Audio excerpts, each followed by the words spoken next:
बिस्मिल्लाहिर्रहमानिर्रहीम, अस्सलाम वालेकुम। आज मैं मौजूद हूँ हल्काबाद क्रॉस पे और यहाँ पे बैक साइड पे आपको दो रोडें जो हैं वो जाती हुई नज़र आ रही होंगी। एक रोड जो उस तरफ नज़र आ रही है ये जाती है जनाब इस्लामगढ़, चकसवारी, काकड़ा टाउन और आगे ये कोटली की तरफ जाती है। बैक साइड पे जो मेरे रोड नज़र आ रही है जहाँ से गाड़ियाँ आ रही हैं ये जाती है जनाब जातला, आगे बिम्बर, साहिल लकीर तक।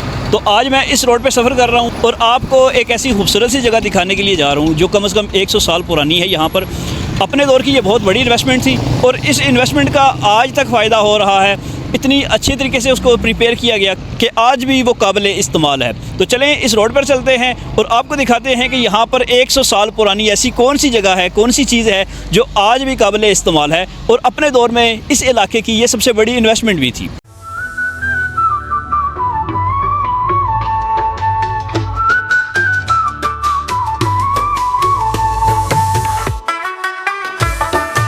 अभी हम जिस रोड पर सफ़र कर रहे हैं यहाँ पर एक छोटा सा कस्बा आता है जिसका नाम है हल्काबाद। अगर इसे मीरपुर का दरवाज़ा भी कहा जाए तो गलत ना होगा।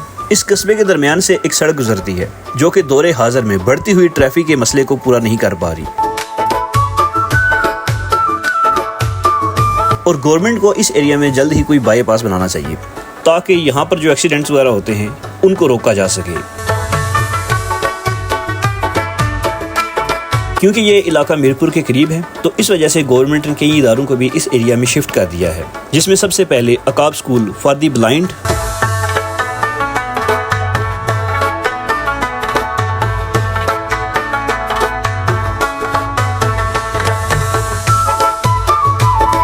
करीबी मंगला मेटल्स है जहां पर लोहे को पिघलाया जाता है और रॉ फॉर्म में दूसरी फैक्ट्रीज को भेजा जाता है।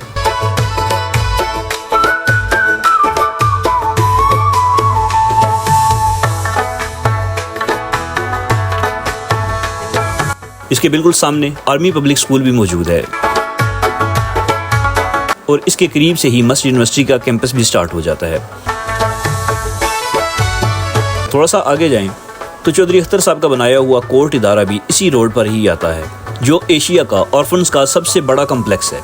अच्छा, जैसे ही आप ये जो नया अटक पंप बना है इससे आगे आते हैं मोड़ पे आपने अक्सर देखा होगा कि यहाँ पर बड़ी ठंड होती है। तो आज मैं आपको बताता हूँ कि यहाँ पर इतनी ज़्यादा ठंड क्यों होती है। उसकी वजह ये है यहाँ पे करीब एक नाला है जिसमें ठंडा ठार पानी है। यही नाला यहाँ से गुजर के कलरी से गुजर के जब्बी से जाके मड़ियाल जो गाँव है पंजेड़ी के करीब वहाँ पे जाके ख़त्म होता था। यहाँ पर ये नाला टूटा हुआ है और बहुत ज़्यादा पानी यहाँ पर जो है वो निकल जाता है और ये नाला बिल्कुल थोड़ा सा पानी लेके यहाँ से आगे सफ़र करता है और इसी वजह से यहाँ पर ठंड होती है। ये मैं आपको नाला दिखा देता हूँ और ये मंगला डैम से पानी आ रहा है और इस नाले को इसलिए बनाया गया था कि इस एरिया के जितने भी गाँव हैं वहाँ से इसको गुजारा जाए और इन इलाकों की सारी ज़मीनों को सैराब किया जा सके। मुझे उम्मीद है कि कई लोग यहाँ से रोज़ाना की बुनियाद पर गुजरते होंगे बट उन्होंने इसको नहीं देखा होगा। तो चलें आज मैंने ये भी आपको दिखा दिया। नेक्स्ट चलते हैं आगे और आगे क्या क्या चीज़ें हैं उनको हम एक नज़र देखते हैं।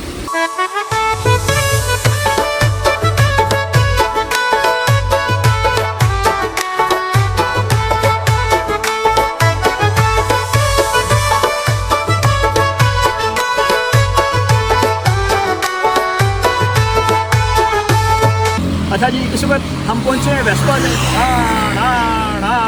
अच्छा जी, इस वक्त हम पहुँचे हैं जनाब वेस्पा पे। बहुत ज़्यादा यहाँ पे ट्रैफिक है, इसका शोर भी बहुत ज़्यादा है।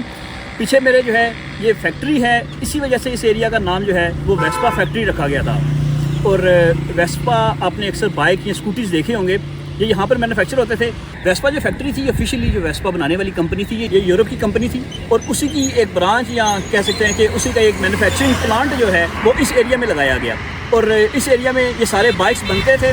कराची पोर्ट पे इसके सामान की लैंडिंग हुआ करती थी, वहाँ से ये सामान सारा यहाँ पर आया करता था, यहाँ पर मैन्युफैक्चर होता था और इन सारे एरियाज़ में बल्कि इवन पाकिस्तान के सारे एरियाज़ में यहाँ से वेस्पा बाइक जो है वो जाया करता था। यही वेस्पा कंपनी जो है ये रिक्शे भी बनाया करती थी जो अमूमन उस दौर में देखने को मिलते थे। अभी इस मार्केट को पाकिस्तान में चाइना की कंपनीज ने ग्रैब कर लिया है।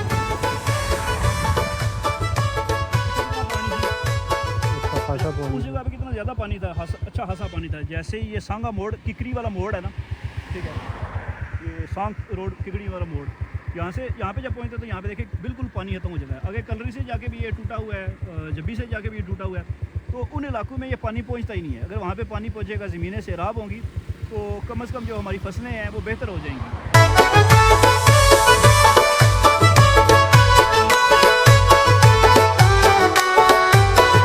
किसी ज़माने में जोड़ियाँ और जातला अलग अलग हुआ करता था, मगर अब जातला बाज़ार इतना फैल चुका है कि जोड़ियाँ उसके अंदर समा चुका है और जोड़ियाँ भी बाज़ार का एक हिस्सा बन चुका है।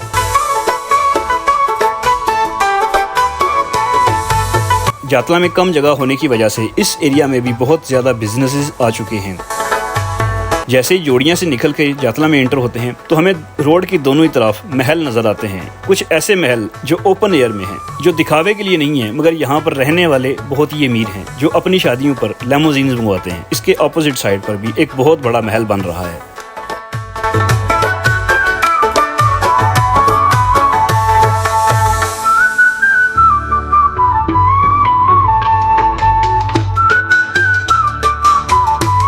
अभी हम यहाँ से जातला की तरफ जा रहे हैं और थोड़ी ही देर में हम उस जगह पर पहुँच जाएंगे जिसे आपको दिखाने के लिए हम मीरपुर से सफ़र कर आ रहे हैं।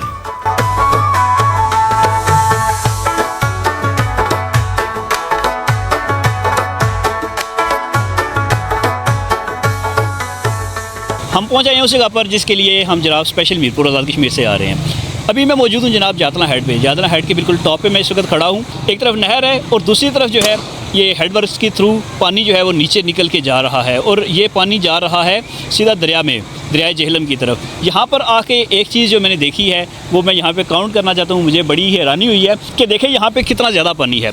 वाफर मिकदार में पानी है मगर ये खामोश है, ठीक है। मगर इस साइड पे हल्का सा पानी निकल के जा रहा है और उसकी बहुत ज़्यादा आवाज़ है, बहुत ज़्यादा शोर है। तो जो इस बात को साबित करता है, जो खामोश रहते हैं वो अपने अंदर न जाने कितने तूफ़ान छुपा के बैठे होते हैं। तो इस साइड पे जो हल्का सा पानी का शोर है वो इस बात की दलील है कि जो शोर शराबा करते हैं, बहुत खच मच मारते हैं, वो अंदर से होते कुछ भी नहीं है, ठीक है। बात तो सही है। असल में मैं यहाँ पर आया क्यों हूँ, मैं आपको बताने आया हूँ कि आज से 100 साल पहले ये नहर अपर झेलम बनाई गई थी। नहर अपर झेलम की अगर डेट की बात की जाए तो 1905 से लेके 1915 तक इसकी कंस्ट्रक्शन हुई है, इसको बनाया गया और ये पाकिस्तान की सबसे बड़ी नहर है। और इस नहर को हाथों से बनाया गया है, मतलब कि जो लेबर थी उसने अपने हाथों से इस सारी एरिया की खुदाई की और यहाँ पर नहर बनाई गई। अभी बात करते हैं कि यहाँ पर हेड क्यों बनाया गया, मतलब कुछ ना कुछ वजह तो होगी ना कि जिसकी वजह से यहाँ पर हेड बनाया गया। क्या गोरों को ज़्यादा गर्मी लगती थी, उन्होंने अपने लिए एक बड़ा सा स्विमिंग पूल बना लिया। जो 10 साल के अरसे में इस नहर को बनाना था, इसमें वो इस एरिया पर बैठ के आराम से नहाएंगे और बाकी लोग काम किया करेंगे और फिर वो यहाँ से चले जाएंगे। क्या उस वजह से इन्होंने ये जातला हेड बनाया? नहीं, ये वजह नहीं है। तो जब गोरू ने इस एरिया में नहर अपर झेलम का प्रोजेक्ट स्टार्ट किया था, उन्होंने 200, 300, 400 साल तक आगे सोच के फिर इस पूरे प्रोजेक्ट को बनाया। अपने दौर का ये बहुत बड़ा प्रोजेक्ट था और यहाँ के लोगों ने इसको बनाने में मदद की, बल्कि उन्होंने यहाँ से अर्निंग भी बहुत ज़्यादा की। अगर आपने इस नहर के करीब कभी भी सफ़र किया होगा तो आपने एक चीज़ का मुशाहिदा किया होगा कि अक्सर बरसाती नालों को नहर के नीचे से रास्ता दिया गया जिसे सैफल कहा जाता था, और उस सैफल के ज़रिए बरसाती नाले जो दूर दराज इलाकों से, पहाड़ी इलाकों से आ रहे थे, नहर के नीचे से गुजर के दरिया झेलम की तरफ रुख करते थे।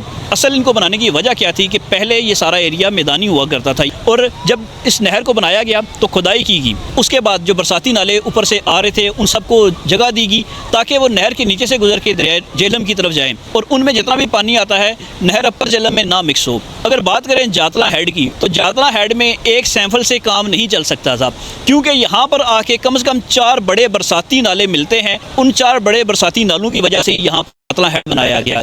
इस नहर अपर झेलम पर सबसे बड़ा जो हेड बनाया गया वो जातला हेड है। इसके अलावा बंग हेड, जग्गू हेड और अली बेग हेड भी मौजूद हैं, मगर जातला का हेड सबसे बड़ा हेड है। अभी बात करते हैं कि यहाँ पर पानी किस किस इलाके से आ रहा था। अगर आप जातला के नए पुल से गुजरते हैं आपको जड़ीकस से आता हुआ पानी नज़र आएगा। इसके अलावा कलरी और कसकुमा से गुजरने वाला बरसाती नाला जिसे सगेतर कहा जाता था, वो अपने साथ बहुत ज़्यादा पानी लेकर आता था। मेरी कसकुमा वाली जो वीडियो मौजूद है टिकटॉक पे, उसमें मैंने उसकी मुकम्मल डिटेल बताई थी और इसमें जम्मू और कश्मीर के इलाकों से भी पानी आता था। उस कश्मीर से पानी आता था जो कश्मीर आज इंडिया के कब्ज़े में है। उसके अलावा जब्बी के करीब से अगर आप गुजरते हैं तो नाला पील अपने साथ बहुत ज़्यादा पानी लेकर वहाँ से गुजरता था। और आखिर पे बात की जाए तो सबसे बड़ा नाला जो अपने साथ बहुत ज़्यादा पानी लेकर आया करता था, कलरी के बैक साइड से गुजरता है और उसे कस खडोड़ा का नाम दिया गया। तो उस इलाके से जितना भी पानी आता था वो सारा इस एरिया से गुजरा करता था। उन्होंने इस खतरे को पेश नज़र रखा कि जब यहाँ पर बहुत ज़्यादा बारिश होगी तो बहुत ज़्यादा पानी आया करेगा, जिस तरह बिलावल भुट्टो साहब भी कहते हैं। तो उस वजह से इन्होंने यहाँ पर एक हेड बनाया, उसके दरवाजे बनाए कि जब भी यहाँ पर पानी ज़्यादा हो, जब भी ऊपर के इलाके में बारिश हो और बहुत ज़्यादा पानी हो तो इस एरिया को खोल के दरिया झेलम की तरफ इसका रुख किया जाए।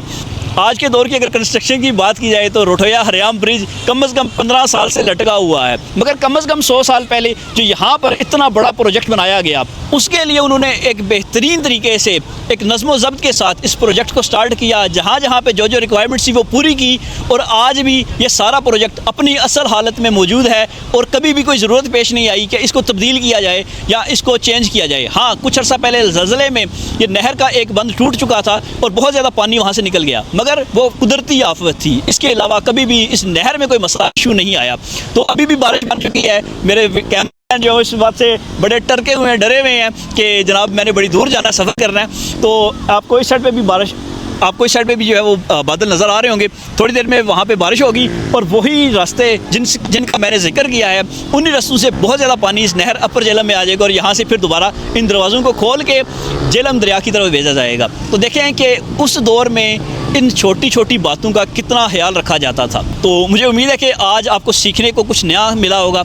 अगर आइंदा के बाद अगर आप इन ब्रिजेज़ पे, इन हेड्स पे नहाने के लिए आएंगे तो आपको इनके बनाने का मकसद समझ आ चुका होगा और आपके दिमाग में जो ख्याल आते हैं कि क्या ये गोरू ने अपने नहाने के लिए जगह बनाई थी और वो हमें वक्फ कर गए, और जाते हुए वो ये दुआ दे के गए कि साढ़े तो बाद जितनी भी वहाँ आवेगी उत्थे आगे नहावा है, गर्मी मुकावा है, ठीक है, अपनी है अम्ब लेकर आएंगे, ठंडे के उनको करेंगे और उनके बाद उनको खाएंगे। तो ऐसा कुछ भी नहीं है, बल्कि उन्होंने एक बहुत बड़े खतरे को बेहतरीन तरीके से नज़्म ज़ब्त के साथ मुकम्मल किया था। तो चलें आज की बक ख़त्म करते हैं। आपको समझ आ चुकी होगी कि इस एरिए की असल अहमियत क्या है।